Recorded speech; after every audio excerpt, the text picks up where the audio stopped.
Hello and welcome back to Bourbon Barrel Talk. I'm your host, Scott Minton. Today we are from a secret location here in New Albany, Indiana, and we have the owner of LR Spirits, the whiskey guru himself, Mr. Larry Rice is in the house. What's up, Larry? Not too much. How you doing? Doing all right. I'm excited to have this conversation. I wanted to talk to you before you'd sold the dollar and the pearl and all that type of stuff, but we just never could make it work out. And then here we are now today with your new brand label, your own bourbon stuff going on, and I'm just super excited to have a conversation, right? And then Brian's going to help navigate these wild waters of whiskey we're talking about today. Dude, that's a tongue twister right there. The wild waters of whiskey. There we go. It's brown water, right? Yep, delicious brown water. Awesome. Well, thanks for having me. No, thanks. So before we dive in, for people that aren't from the Louisville area, they may not be familiar with who you are, what you do, what your background is. If you don't mind, give us, a 5-minute elevator pitch or 3 minutes, of who you are, how you got started into the industry, and kind of go from there. All right. Well, so I was in the restaurant and hospitality industry in Kentucky for 30 years because I'm old. Started out bartending, serving, and eventually got to open my own places. I think what I'm best known for is the Silver Dollar, which is whiskey-focused, honky-tonk. For 10 of the 11 years I was running it, we only sold Kentucky whiskey. And we didn't repeat any other categories other than agave. So we had a really heavy agave presence, a really heavy bourbon presence, and then we had like one vodka, one rum, one gin. The song, one bourbon, one scotch, and one beer. Except we only had one example of each of those. And, I got into growing up around here, you drink whiskey, but I didn't really pay attention to it, if you will, until probably around 2008. In my career, I went from working in Irish pubs and shooting Jameson with a Guinness, back, to working in fine dining because I was getting a little bit older and that hurt, to working, high-paced bars. And then that's when I really started paying attention, like what I was eating, what I was drinking, and it was really focused on wine at first because this was the early 2000s. Wine was what you had to learn how to sell, but it also taught me how to taste. And then around 2008, whenever I started doing a cocktail program in Louisville, and that got me really paying attention to cocktails the same way that I paid attention to wine. And then that got me paying attention to the individual spirits. And then I just thought, I really need to pay more attention to bourbon and not just shoot it. Not, I've always enjoyed bourbon, but I didn't nose it and appreciate it. And I wasn't in the moment with it, So that's about the time that I really started paying attention to it, got into it, and lucky enough, I always kind of say the Silver Dollar. It opened in 2011. Was a really good idea, but better timing. When we opened up, people were ready for what we were offering. It was, an approachable, but also kind of not exclusive, but excellent whiskey program. That was kind of in the cocktail world that was going on, where everything at first was speakeasy, high end, and then it got into it where people didn't want to just have to dress up to have a cocktail before the opera. They wanted to be able to have a good cocktail in a restaurant or a bar. And nowadays you can get them in, your neighborhood bar. You're going to get a lime, somebody doing fresh juice programs, bitter programs. The bartenders know what they're talking about. Back then that wasn't the case. But I kind of isolated in on bourbon and just fell in love with it because of my proximity. And back then you could have a lot of fun with it. There was, I could call the distillery and be like, hey, I had this idea. And they'd be like, oh, that's a good idea. Can you come in on Tuesday? And this would be on the weekend you're calling them. Nowadays, that's not quite how it works.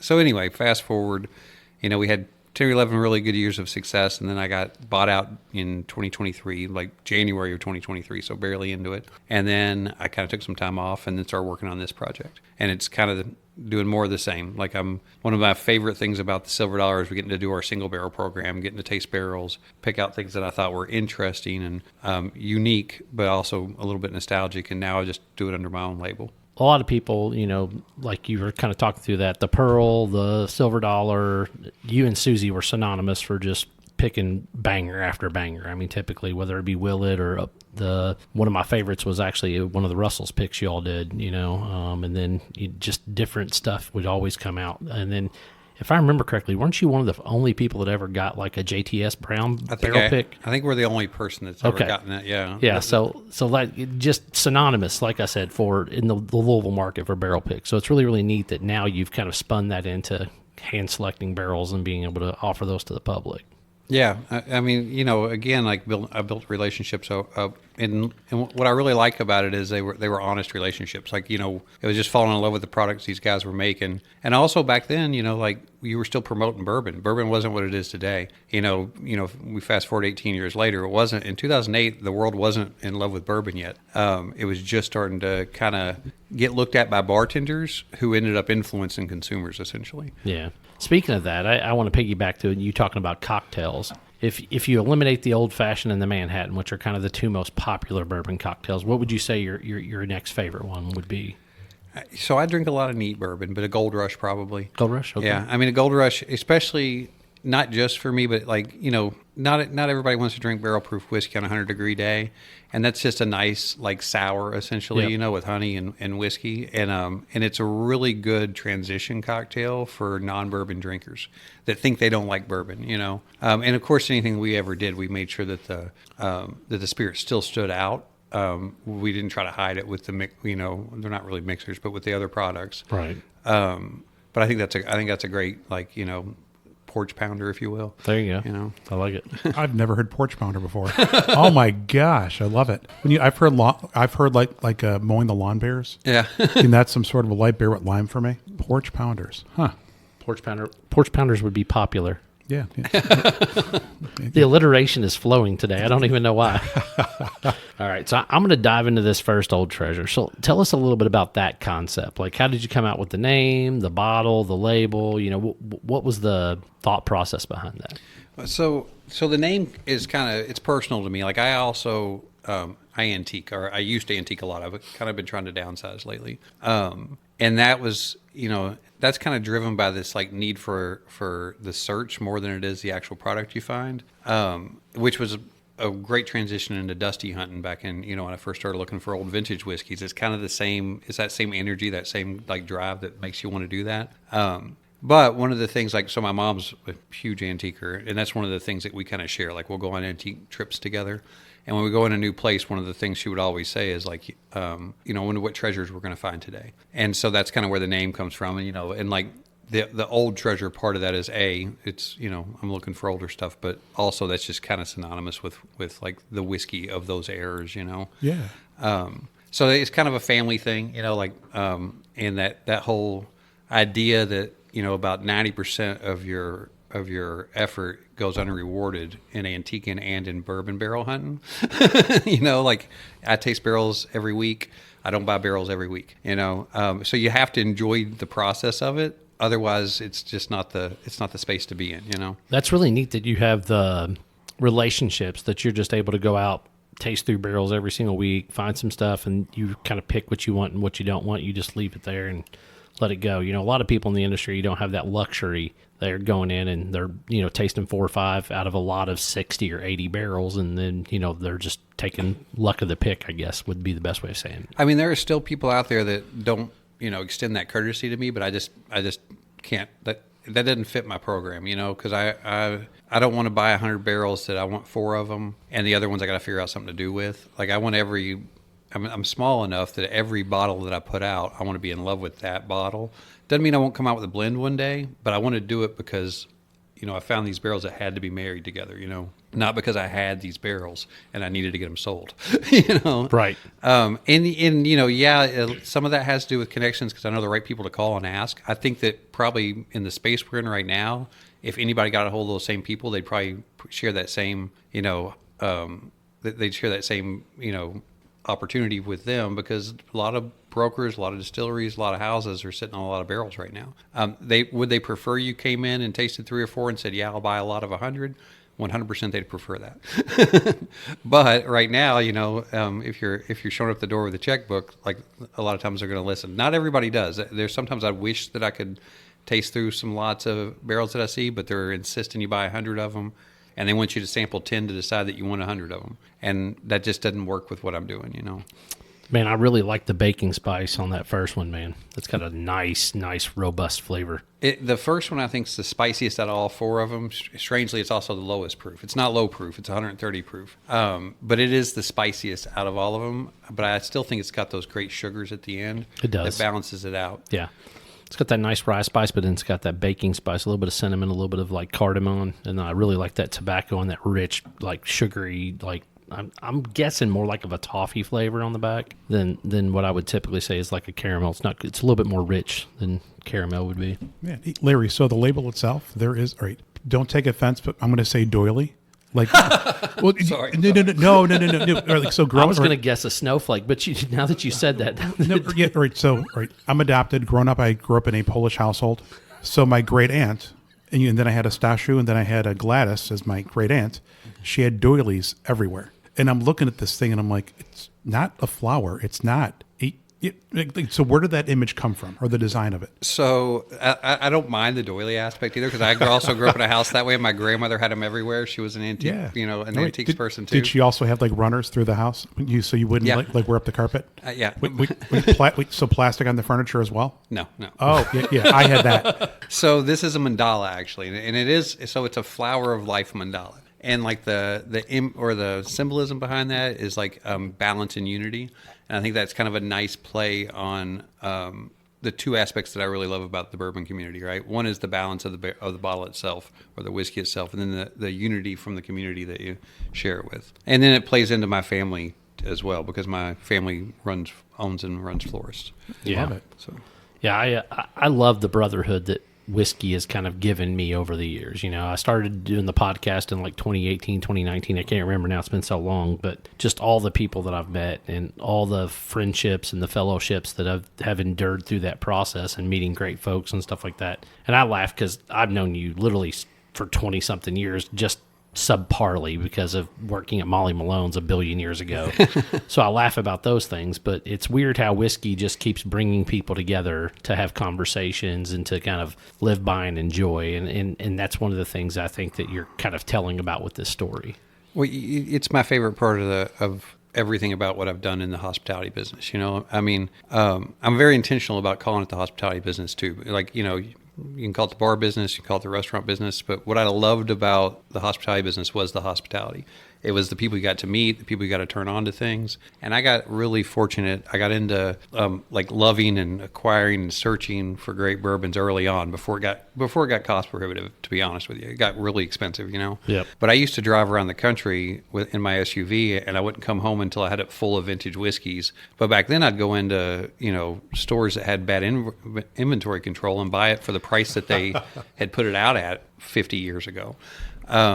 And you could do that back then, like, and they would be happy you did it. I stopped in one store in Atlanta. It's one of my favorite stops that I remember because I filled my entire SUV up. It was like somewhere over 11 cases of vintage whiskey, all tax prep whiskeys. Cost me $647, and the dude was so thanking me on the way out the door. And I mean, there were Stitzel Weller barrels in there. There was some old Fitzgerald in there. Like everything was from the 60s and 70s, wow. And they had red tags on them where they were marked down from $9.99 to $7.99. Because then they just left them in the back room. But because of that, I didn't value them the same way people value bottles today. I just loved getting to open them and try them, and I'd try them next to things that were like it's contemporary, Yep. It's modern version, and that was a lot of fun to, and that ends up making you want to learn the history, when it changes distilleries and when it changes distillers and if anything else changed about it, and then you contemplate whether it's the wood or the grains or what else went on differently, the weather. But what I really loved about it was, especially back then, it was bars were starting to show up in Kentucky to go taste barrels, and when 2008-ish, people bar owners would show up, or real serious geeks would show up, maybe 3 or 4 times a year. And I'd host people, and we'd go out for drinks, and we'd do barrel picks. Then it got to the point where it was once a week. Once a week people be in town, and they bring their whole bar crew because that was super special, And I would open up bottles, and I didn't care what they were because I paid $7 or $8 for them. I didn't, I wasn't thinking of them in a dollar value. I was thinking of them in a shareable value, And I got so spoiled with it that I wouldn't even always remember what bottles I'd shared with people because I was always just able to open up another great old bottle of whiskey, and I'd run into people later on, and it'd be someone that I didn't even remember was at my house because it was a bartender of 10 that was with a bar owner that I knew, right, that had come by, and they'd know the exact bottle I opened. They'd have tasting notes on it, and you could tell it just changed their entire perception of whiskey, bourbon, and hospitality, and then you're like, oh, that's pretty cool that you created such a moment for someone just by opening a bottle and sharing with them, Yeah.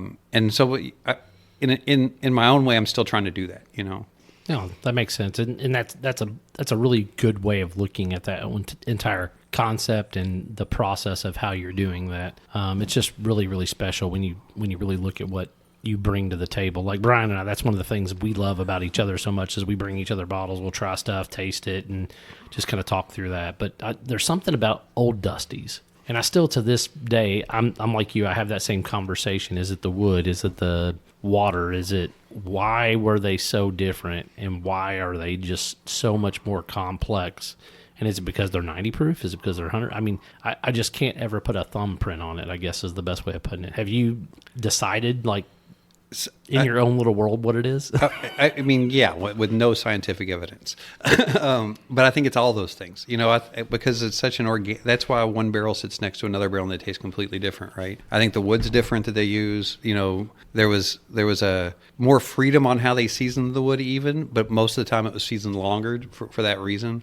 I think that the environment's changed a lot, and the environment obviously has a huge impact on bourbon itself, which also means all the grains have been impacted by that as well. And then you've got the water difference. Like now everyone uses reverse osmosis, where it used to be like our caveat was that it was limestone water, which was the most pure water, because naturally in Kentucky. I was like, so I think all those things did, and then the reason I think a lot of those like 86 proofers and 90 proofers drink so much better than the 80 proofers and 90 proofers we see today is like all the fats were still in them. Like that's why they get cloudy. No one wants to see a cloudy bourbon, but nowadays we've learned that you can just go higher proof, and then you don't have to do that chill filtration. But I think it's a combination of all those things. I'm sure that the yeast is, you'll talk about the yeast being different, being the same for generations and generations, but anything organic changes with its Over environment, time. And so I think it's a little bit of all those things. And I love Dusties, and I love them for a lot of different reasons. A lot of it's nostalgic, but I also think that like we're probably in the golden age of bourbon right now. There's incredible bourbon being made right now, and they have gotten pretty scientific about making it, making some exceptional stuff. I mean, my favorite whiskey is from bygone eras, but as far as like consistently getting good product, I think today's a great day to be a bourbon lover, Yep. Is that science? Is that just evolution? Is that all the stave companies now? I mean, it's probably consistency and like demand will drive, the resources to provide it, and I think that it's got a lot to do with people get to experiment now because they're, like I think what they do over at Willie, they do a bunch of really cool experimental stuff that they wouldn't have done if they were struggling to sell their normal barrels. You know what I mean? But I think that the consumers are driving that, and I don't know that it's science, but I think the consistency is definitely science. But I'm not a scientist, obviously. But I think the consistency comes from that, and then I think that the innovation comes from the demand. There's so much demand out there that people can make a mistake. I think some of your best stuff comes from kind of winging it and hoping for the best, but you can't do that if you're struggling, right? But I mean, there's just incredible bottles of whiskey out there, and lots of them, Yeah, innovation has been something interesting to follow, and it's wild. Now, like in the early 2020s, I chased single barrels. 2024 was like the year of French oak. 2025, I chased like wheat whiskeys. Just something about those, but like the wheat whiskeys. And before that, for like 3 years, it was all either cognac or Armagnac finished whiskeys. Yeah. So I'm always curious like how people kind of evolve as they age and as they've had so much like great whiskey. Well, I think sometimes so I can only speak for myself. Like I was always kind of a purist. Like I didn't want finished whiskey of any sort. I'd carry some because like in my bars, I'm not just buying things for myself. I'm buying them to share. So I always try to carry the best examples. And then I had like that cognac finished Parker's Heritage. I think it was number 5. Yeah, what was that, 2011 or something like that? Yeah. And I was like, holy shit, that's so good. And then I was like, okay, sometimes they can be. So I think what happens is like, you'll get a bunch of products that are like, mid maybe. And then you get one that's good and you're like, oh, this can be a thing. This can be done really, really well. And then you start personally experimenting more because you're like, oh, I'll give things a try that I normally wouldn't give a try, But that was kind of it also made me, I had to humble myself a little bit. I told myself, I was like, you made a living adding bitters and sugar to other people's products, and you're going to have an issue with a cognac or an Armagnac finish. with them deciding to finish it somehow. Like I don't think that you can do that. Is that something that you came to like came to it with yourself, or was that what did somebody say that to you? No, I came to it myself. I try to be pretty self-aware, and I'm not always. I'm getting better as I get older. But once there comes a point where you have to be honest with yourself, and I just realized that I was like, I've been being, don't finish your whiskey, but I make most of my money adding things to your whiskey, Yeah. So I just, it was a little bit like I had to humble myself in that sense. Yeah, got it. Of the legacy distilleries, which ones do you prefer the most? Man, that's tough because almost all of them make something great. Oh, I 100% agree. On a consistent basis, you brought up our Russell's picks earlier. I really love Wild Turkey. Like one of my favorite pours is that 14-year Wild Turkey tribute, which isn't even the most popular tribute. Right. I love that thing. And then another one in that same vein is like the 12-year split labels from the 90s. Oh, Is ridiculously good. the donuts. Yeah, well, and all three of those actually, compared to some of the other stuff that comes out of there, is kind of, they're high in now, but they're still undervalued compared to a lot of stuff out there, and they're some of the best pours I've ever had. And then to the Russell picks, I don't know if Eddie ever rolls out a bad barrel. Like, I think that our barrel picks were incredible, but I haven't ever had one and been like, I'm not sure about that one.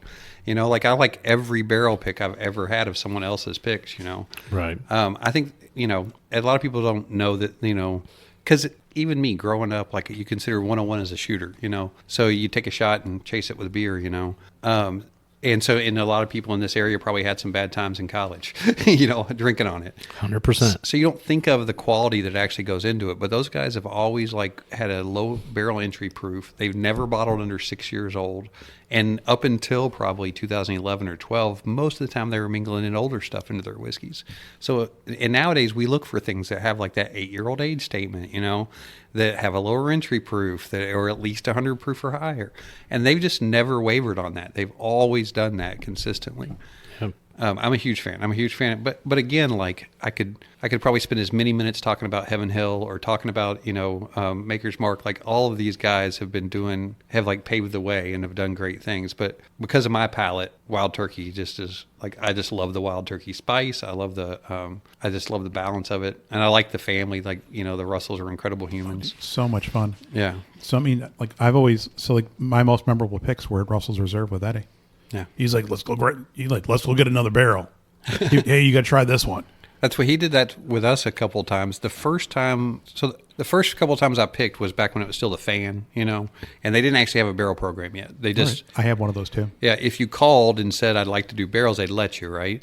Well, so that once they announced the barrel program and Eddie was going to be in charge of it, we signed up to do one. And this was actually, we were going to share a barrel with Lucky's. I don't know if you remember when Lucky's around. Yep. And I've got Jordan, that one. Jordan, who's with Rolling Fork and now, and he's got a couple of like Bourbon Deluxe and a couple other things out. So he's a lawyer still to this day, but he wasn't nearly as immersed in the bourbon world, but he was really into it, and so he started being like the bourbon guy for Lucky's because he just was into it. And so he asked if we'd share a barrel. And I said yes, because Lucky's didn't want to pick up the whole thing. And Eddie, for whatever reason, when they scheduled it, was out of town, even though he was supposed to be in charge of it. So it was Jimmy there that day. And we walk in, into the Rick House, and they hadn't organized anything yet. Like literally, I think they had, so there was 4 or 5 of us, and that's how many Glencairn glasses there were, and that's how many water glasses there were. And there was no tables, no nothing. And there was like 40 barrels rolled out. And because they were just in the room and they weren't in any order, they were just sitting there. And Jimmy was like, "All right, go ahead and taste." Like that's it. Crazy. So we just start tasting, and we get to like 11 or 12 barrels. And I wasn't as smart back then. I wasn't spitting, so I got to but I take really good notes. Thank God. I'm taking notes the whole time. And I get to the point where I'm like, okay, it's all just tasting like whiskey to me now, So I told Jordan that, and I'm like, hey, look, like I think we've tasted 2 or 3 barrels I'd be happy with. Let's start discussing it, because I don't think that I'm going to notice if they're any better moving forward, And so we start talking about it, and then Jimmy walks over to one that we hadn't tasted and kicks it and was like, "You tried this one yet?" And we were like, no, we haven't tried that yet. And so we do try it. And I don't know that I could tell any different, but I told myself, I was like, you're not buying the one that Jimmy told you to buy. Like you're going to, I mean, it was our 12th barrel, 14th barrel, something like that of the day. But that's probably my favorite barrel pick story, even though it maybe like, that may not be my favorite barrel we ever picked, Right. but that's definitely my favorite barrel pick story. That's funny. It's crazy how different times are now than what even they were, then. Yeah. Now you go into a place, you're like, nope, there's 3 barrels. You pick one you like, blah, blah, Yeah. blah. Take it or leave it. So it's definitely a weird situation. Yeah, and it's tough because like so many people out there have never got a chance to do a barrel pick, and the experience you have while you're picking barrels is like the thing that you're obviously great whiskey. You carry that with you, until the bottle's gone. But the experience that you have while you're there, Yeah. like they're so cool and like so fun to pick barrels with. Like Mandy, Four Roses, awesome. Yeah. 10 recipes. She's like, I ain't gonna tell you. Nope, ain't gonna tell you the age. Nothing. I like that about Four Roses. I try to do blind as well. Yep. I mean, sometimes there's not too much blind you can do because you're picking a certain brand, and so you know about what age it is, and but I love that they do that at Four Roses because I think everyone has a bias. You think you already like this certain yeast strain, you think you already like this certain age, and you might pass over the best barrel because your brain won't let you get past that. So I really love that Four Roses does that. Agreed. Yeah. Agreed. Yep, for sure. So back to the whiskey. The 131, I think, might be my favorite so far. I've tried the first 3. There's something about that 131, the sweetness. It's got but it's got so robust on that nice little heavy tobacco note in the middle. I love the 131, and I've had a few people say I could never say this myself because this is also one of my a couple of expressions or some of my favorite bottles of the modern era. I had a few people tell me it reminds them of some George T. Staggett releases because it's a big sippable whiskey, and I love that comparison. I think it's as close to being a perfect high proof whiskey as you can get, to be honest. Yeah. It's really good. The 131 is like the 133 is good. It's just not the 131. And So I love the 133 for different reasons. I think it's got some funk to it. it does. That's not like that's so different from the other ones, and that's what I like about it because the funk works in that. Yep. Like sometimes the funk is like enough to turn you off, and you're going to pass on that barrel. But I think the funk really played in well on that one. Yeah, it almost tastes pot stilled. Yeah, I've had a couple people say that actually. Yeah. But it's got like to me a little bit of smokiness, and when I'm doing tasting notes, I call it salted caramel, but honestly, it's kind of salty and briny almost. And sometimes that turns me off of barrels, but it didn't on this one. This one, I really thought it played well with all the other flavors going on. Okay. My description of that is like a deli cut roast beef. It's briny and it's kind of got that meaty and taste. Like that's what it is in the nose. Yeah.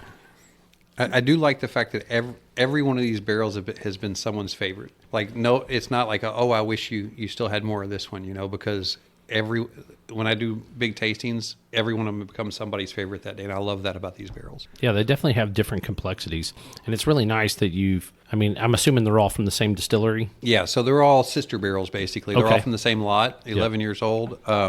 Me and Susie tasted through probably 40 or 50 barrels of this. We bought 4, and we kind of put asterisks on 3 more to look at again later once we go through these. But I just thought they were, so the DNA is the same, but it goes back to that whole they can sit right next to each other and be completely different animals. So I've got to ask, because I'm looking at age statements and proofs and stuff like that. How many bottles yielded out of these barrels? So the lowest yield was 88. 88, that's the okay. 139 proof, the Okay, highest proof. yep. And then it was right around 150 on all of them. So it was like 148 to 151. Oh, on that's the a rest of nice them. yield for 11-year-old. Yeah. I mean, the 88 shocked me. It was our first one we did, too. We just, I had a nice bit of press coming out, so I wanted to make sure I had some stuff on the website when it came out. And it's the one I picked to put out first because the place, so I bottle and store at Whiskey Thief, and those guys are awesome. But the bottle, they only had enough to do 1 barrel, and I wanted to do all 4 of them, so I had to pick one. Like otherwise, they all came out at the same time. It's not like I picked the one that I thought, there was no precedence in why one came out before the rest, other than we were out of bottles. That 139 does not drink to proof at all. It's such an nowhere easy near. drinker, It right? is a super easy drinker. Yeah, they're the same bottle design. Yeah, I love that. The Rosemont Kernel, is that Yeah. what I mean, whatever you want to call it, bottle style. So, Yeah, well, I wanted something that I didn't think that you'd ever run out of, because I have friends in this business, that sometimes it's been one of the things that keep them from having something on the shelf for months is that their glass is out. Yep. So I wanted something that was nice, had some weight to it, and then I just put most of the design element into the label itself. Yeah. I like the neck tag. Yeah. It's a nice little piece, and then you can never go wrong with a split label. People give me grief whenever we talk about split labels versus not split labels. And I'm just like, there's just something about a split label. I just love it. And it probably harkens back to the time, the old split label wild turkeys. It very well could, for whatever reason, I just never thought of doing anything different. I just always thought I was going to do the split label, especially because we're doing the different releases, and I want to be able to, I'll be changing it constantly. I'll be changing the proof and the number of bottles. And Yep, 100%. So, Brian, what are you thinking, man? You've been awful quiet about the tastings and... So the third one, the one that is 133? Yeah, 133. I've never had not Jolly Rancher. What are those suckers? How many licks to get to the center? a Tootsie Roll. Yep, so it's like a green apple one to me. On the nose. Okay. Tootsie Roll Pop. Yeah, I mean, I've never had like a green apple thing on the All right, I'm nose. going back to that. Now you got me confused. I know. It's kind of bringing me back. So Nice. that is one of the many things I love about whiskey is how a certain smell that you get or a taste brings you back someplace. Oh, 100%. I mean, that's the only way that because obviously this doesn't have Jolly Rancher or green apple. Like that's what I tell people. You finished it in it. Come on, Larry. These are not finished. These are straight bourbon whiskeys. Kentucky straight at that. But that, I like whenever I do tastings with people, especially like, because, I'm lucky enough that I've done tastings with people that it's their first time trying bourbon and people who are real into it. And a lot of times people that don't do tastings a lot, haven't experienced a lot, always think that they don't know enough. And I just remind them, I'm like, all you're doing is looking for things that you're reminded of. So it has to be something you've experienced to find it, And I kind of joke, I'm like, one person might find cotton candy, the other person might find creme brulee, because one person's never had creme brulee. Right. Yeah. But they're both getting kind of that burnt sugar, Yep. Yeah, it's weird, when you think about it that way. Because, like, I'm like you. Like, I'll hear somebody say, oh, that tastes like cotton candy. And, like, I ate cotton candy. It was okay with me. But, like, I would get, like, more like a soda, like a cream soda or something like that, typically with that situation. But Big Red, Big Red or Red Vines, yeah, something like that. Yeah. So I always laugh when people get different tasting notes. But Anybody else ever, bite off, like, the head and tail of a Big Red and drink something? Use it as a straw? not that I recall. No, actually, it's Twizzlers. Oh, I was about to say the Twizzlers? Yeah, Okay. Twizzlers are hollow, so you can bite off kind of the head Gotcha. and tail and use it as a straw. There we go. That's what we did as a kid. So this is a off-the-wall question, but neck pours come up every now and then. Do you have any opinion about a neck pour? So no. I should just leave it at that. Well, here's what I think. I think that again, everybody's subjective. So if you decide something's true, then your brain's probably gonna make it real. But also there are let's go back to Dusty's again. So Dusty's change once you open them up, right? And then they can degrade really fast if you let them. So I would always pump my I didn't do the gas. I would do pumps, like the old wine pumps. To keep them, and honestly, it worked. Like my bottles would last. I did an experiment on one. Like I poured it, and I kind of timed out how long it took before I started to notice any difference. But what I did notice whenever I do that pump is that when I'd pour the first pour and then taste it right away, it wasn't the same as 5 minutes later or 10 minutes later because it was just so tight. It was restricted. So I think maybe that's what's going on with the neck pour is if the bottle's full all the way up to the neck, then when they open it up. And it hasn't had any exposure yet. So if you taste that right away, it probably will be a lot different than the next time you pour, right? Yep. But I think that if you just would let it get air, it would probably be okay. It would probably open back up for you, Yeah, I laugh because you'll see people pour samples off the neck, and then they'll pour a 2-ounce sample and pour it so full that it has no air left in it, and they screw the thing on. I'm like, that's like neck pour on top of neck pour.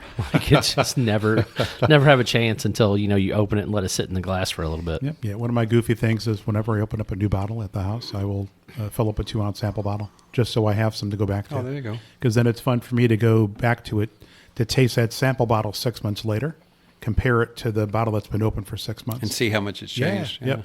Yep. Yeah. Fun stuff. Air, Word. oxygen. It's Yep. amazing what it does to the whiskey. Yeah. It is. So why, like with wine, again, I know less than nothing about wine. Wine, like they'll aerate wine. Has that never been a thing for whiskey? Not that I know of. I mean, You aerate wine because you want it to open up, right? I mean, that's what that's for. For whiskey, I mean, I think it opens up with more like water or other things if you like that sort of thing. But isn't that why we kind of give it a swirl and a twirl around the glass to try and get it to? I think a little bit. I think a lot of it's just, for me, it's the viewing of it. What kind of legs does it have? What's the viscosity? what I do think that coating the glass will help with nosing it, right? That's probably true too. So Susie, back to Susie again. Like, she'll roll the glass. She doesn't like swirl it like she does wine, but she'll roll the glass, and we're very specific. Like, when we taste, we go through and pour all the barrels we're tasting that day, and then we nose them all. All 40? Well, no, we don't do 40 in a day. We usually limit it to like anywhere from 10 to 20. Mm-hmm. 20 kind of caps us out on tastings. And then again, like, I'm older now, so I spit, so I'm not wasted when I get that far. But normally it's around 10 or 12. Like, that's about how many barrels we usually go through.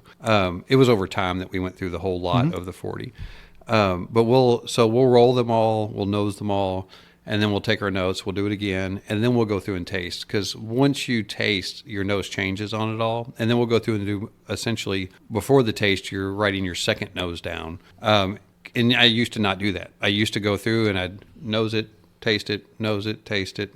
And I probably did a disservice to some barrels that I passed over back, when I was in, 15, 20 years ago. But I think that, like, coating the glass, I think, is probably the value you're really getting out of that swirling, is because then your nose just kind of gets more out of it. You get more out of it, at least for me. I feel like you could write a book on just how to select a barrel of bourbon or barrel of whiskey. I mean, just in general. It'd be like an audience of one. Like, I'd enjoy it. And I think there'd be more than just one person that would enjoy listening to that. Even like I've always been so interested in to see the notes that people are writing. Like Chris Zaborowski. Like, I've seen so many of his notes, and I'm like, my gosh, it's like poetry. And then I just have like numbers and crosses and X's and stuff. Yeah. All right, little Neanderthal. I do pluses and X's too. Yeah. But. Scott, what do you do when you're picking a barrel? I do a little bit of everything. Like, I will typically put just a couple of big notes, like, oh, this is floral or spicy or sweet. And then I go back and then I'll put like check marks, dashes, whether it's like a plus or a minus, like, it's good, but a little bit on the less side of this on each one of those notes. And then I go back and try to actually discern what the actual note itself is, whether it's fig or whatever, dark fruit, Sometimes I can pick it out, sometimes I can't. I love these bottles. I don't have a favorite at the moment. That's why I keep on kind of going back Pass and forth. me the 131 back down. That's the full one. That's the fresh crack. Oh, that was the fresh crack? Yeah. I went through it at my last tasting. It was a lot of people's favorites. And that, and the 133. Like, I think, a lot of people like that funk, that little, like, surprise. Yeah, that was the one when I saw you at the Whiskey Fest. Not That too was far one. from here. Yep. That was the one that I went back to. Thankfully for you, I went back to. I was allowed to go back to a couple of times. Yeah. So you were at the Whiskey Fest in downtown Jeff a couple weeks ago? Yeah. Yeah. I've known Levi for a long time. I was out of town. Yeah, I love Levi. Great dude. Yeah. We've both been in the bar business, but I actually, so I graduated from Silver Creek, but I only went there my junior and senior year. And he went to school there a few years behind me, but we've known the same people, and then we, both been in the bar business in this area for about the same amount of time. Right. Yeah. No, for sure. He just did some like Olympic Ironman or something like last weekend or something. I knew he'd been training, yeah. Wait, how old is he?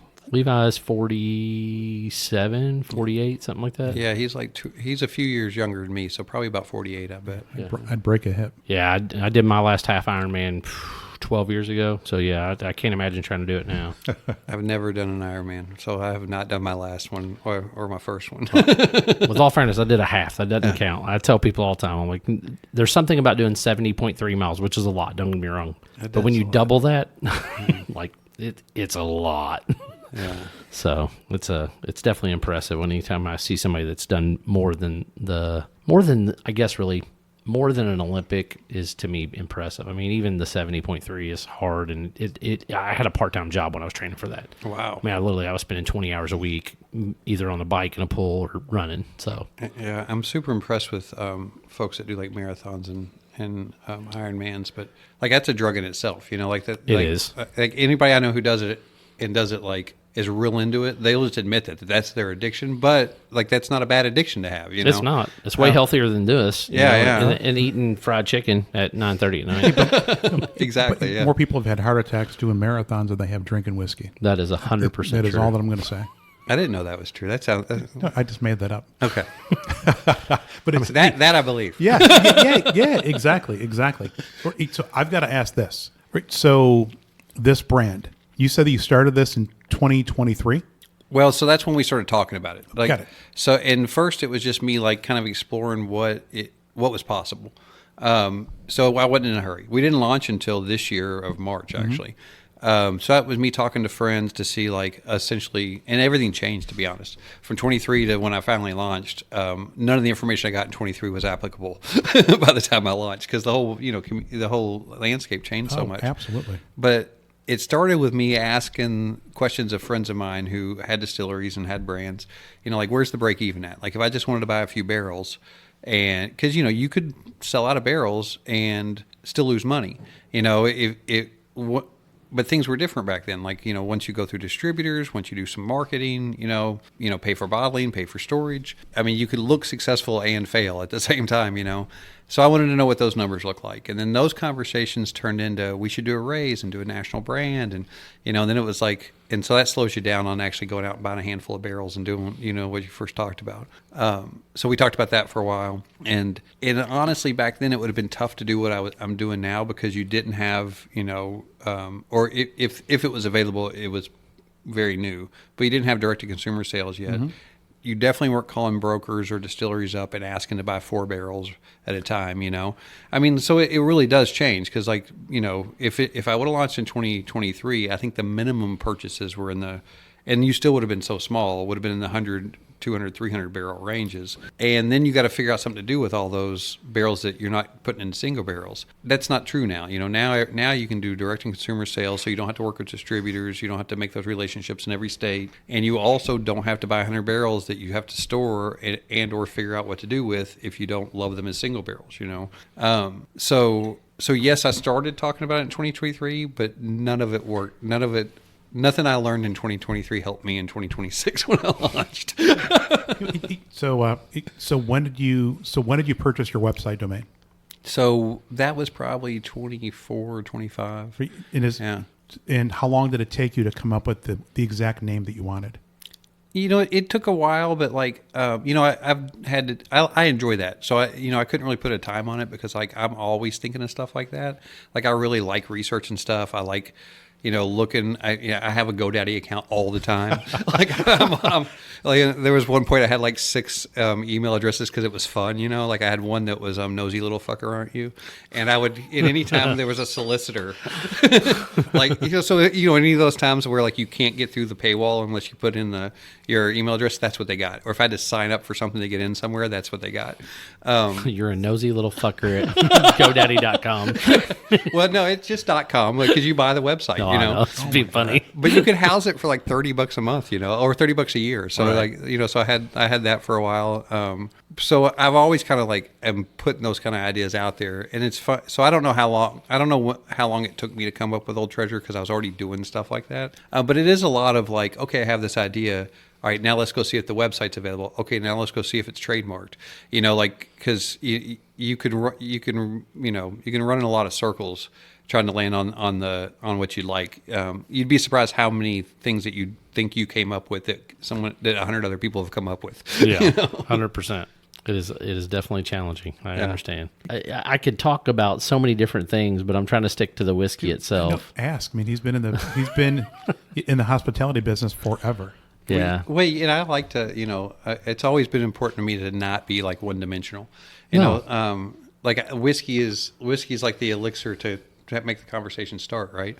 Like it doesn't have to be the whole conversation.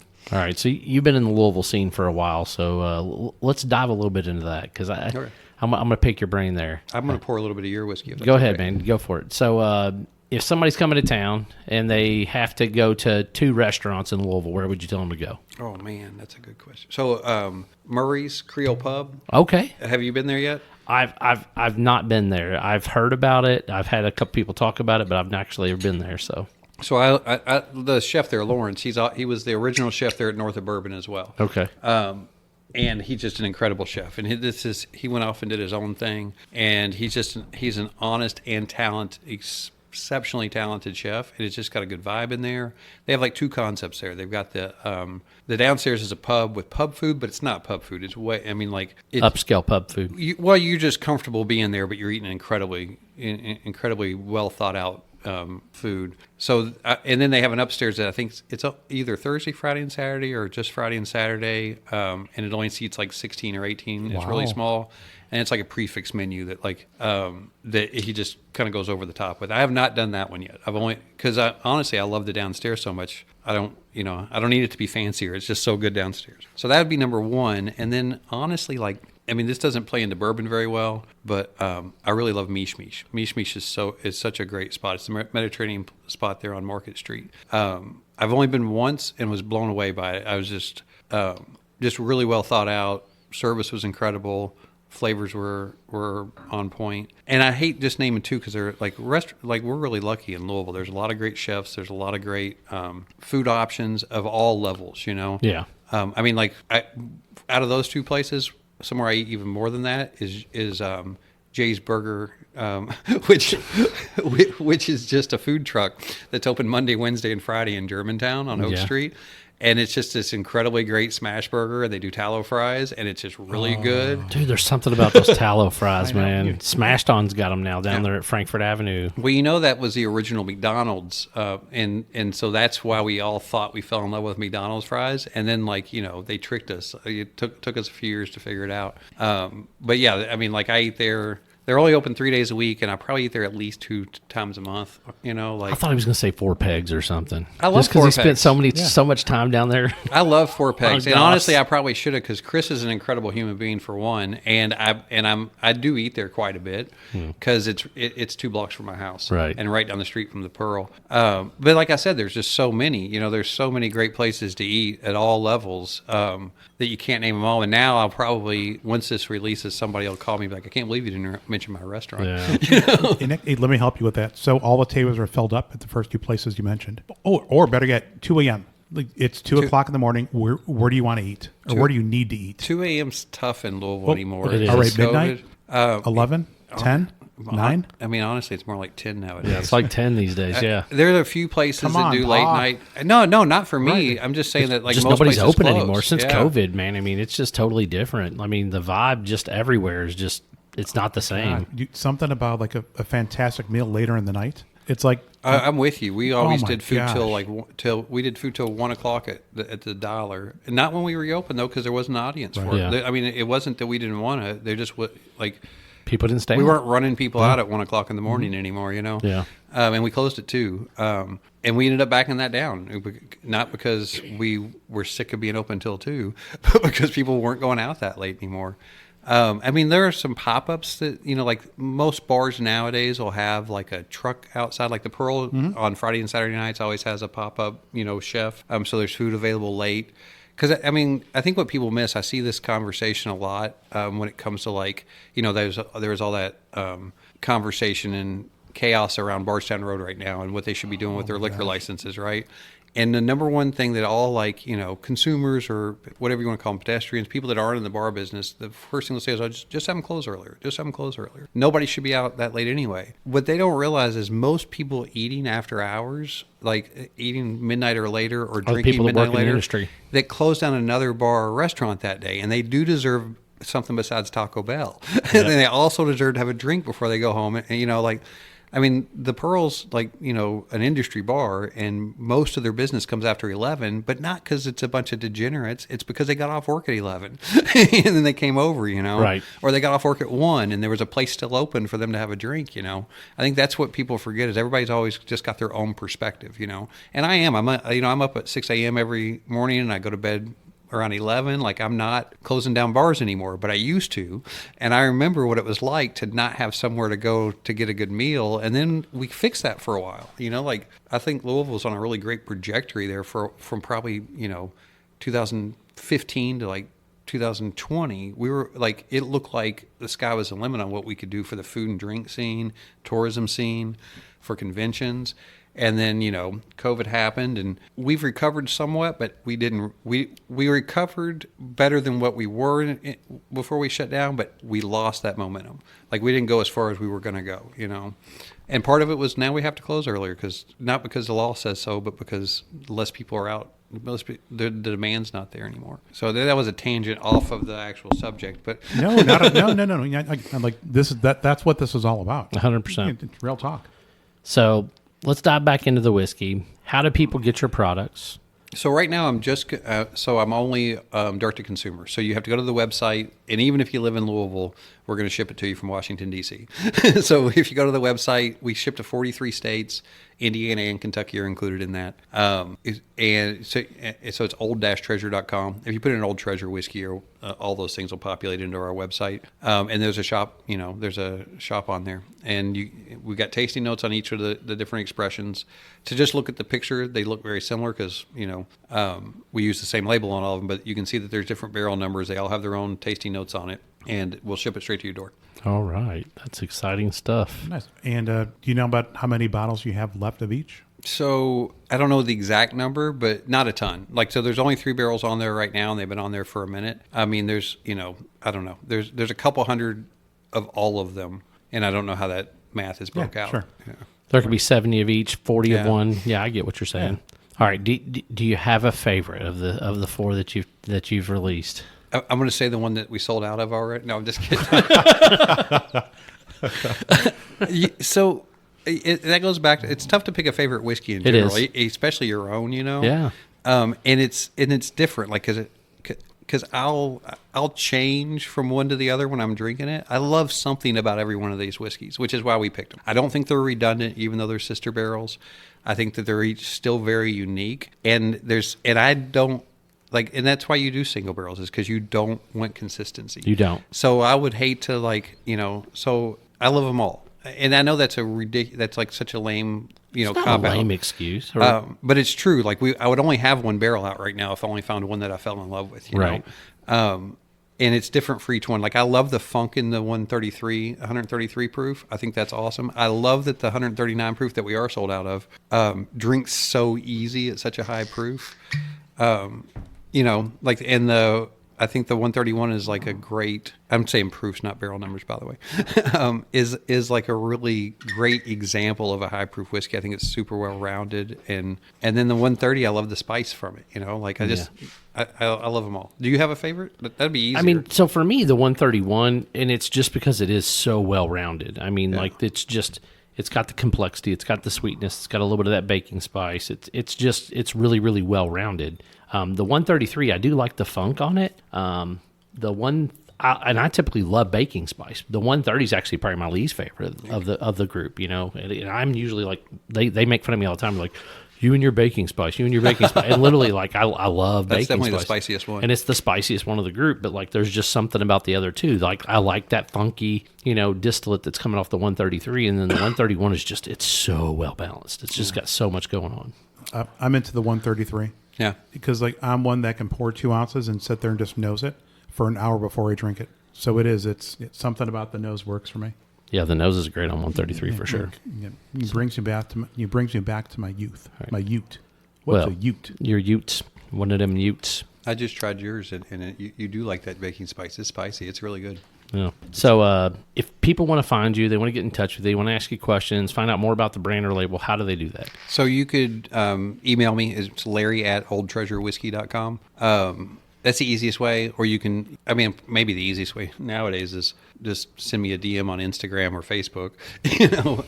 But if you want to be professional about it, send me an email. I'm sending people DMs all the time. It's easier. It's It a lot. is. It's not just easier for you. It's easier for the guy receiving it sometimes, Yep. because things get lost in emails for sure. But yeah, if you already have access to me on Instagram or Facebook, and obviously the Old Treasures are open to the public. But my personal pages, I have to accept you, but I will if you're in the whiskey. Right. But yeah, if you send me a DM, I'm always happy to talk about whiskey. So do you know which state? It's easier to probably name what states you're not allowed to ship to versus the ones that you are. Do you know which ones you can't? I know. So a few. Michigan, for one, they're just tough on any kind of direct to consumer stuff. Strangely, because they're one of those state run liquor boards, but not all of them are that bad. Like Pennsylvania and Ohio, you can ship to. Utah, for obvious reasons, Utah is just rough on alcohol in general. Caffeine too. Yeah. Yeah. Then you've got, it's one of the Dakotas, and I don't remember which one it is, to be honest North or with south, you. okay, yeah. Yeah. And then the one that I thought was really strange was Tennessee. Can't ship, which I say strange, but maybe it's just that I wished I could, because there's such a great whiskey market there. I mean, community, really. There's just a great whiskey community there, so that'd be great too. And I don't remember the other three right now, to be honest. But it's most. We can ship to most. Rhode Island? I thought that there was like one of the smaller. That might be one of them too. Yeah. Seems like Rhode Island or Connecticut or Vermont. One of those up there is real weird about distillate sometimes. I don't know. So yeah, but it's just a handful now, and I think eventually we'll probably look for distribution in certain key states. But I'm just not that size to where I could service that right now anyway. And it's really important to me that, like, once we're somewhere, we're able to, like, take a DM from somebody who's interested in the bottle. But especially if I was in liquor stores and stuff, I'd want to be able to be there present and be pouring for folks, and to make sure that you don't want to fall into that trap of you get your first orders and that's your last orders because you don't do a good job of following up, or getting it sold for them. When you're a small brand, your distributors and your stores aren't selling for you. You have to still sell it yourself, Yeah, for sure. Well, Larry, thank you so much for giving us some of your time today and your talent and your treasure, so that way we could enjoy this and talk about it. If you want to find us, you can find us on Facebook, Instagram, the X. What else, Brian? YouTube. YouTube, yeah. You can email us at bourbonbarreltalk@gmail.com, and you can send us any kind of messages on any of those social mediums. This is Scott signing off from a secret location in New Albany with Larry Rice and Brian Phillips. Peace out. To infinity.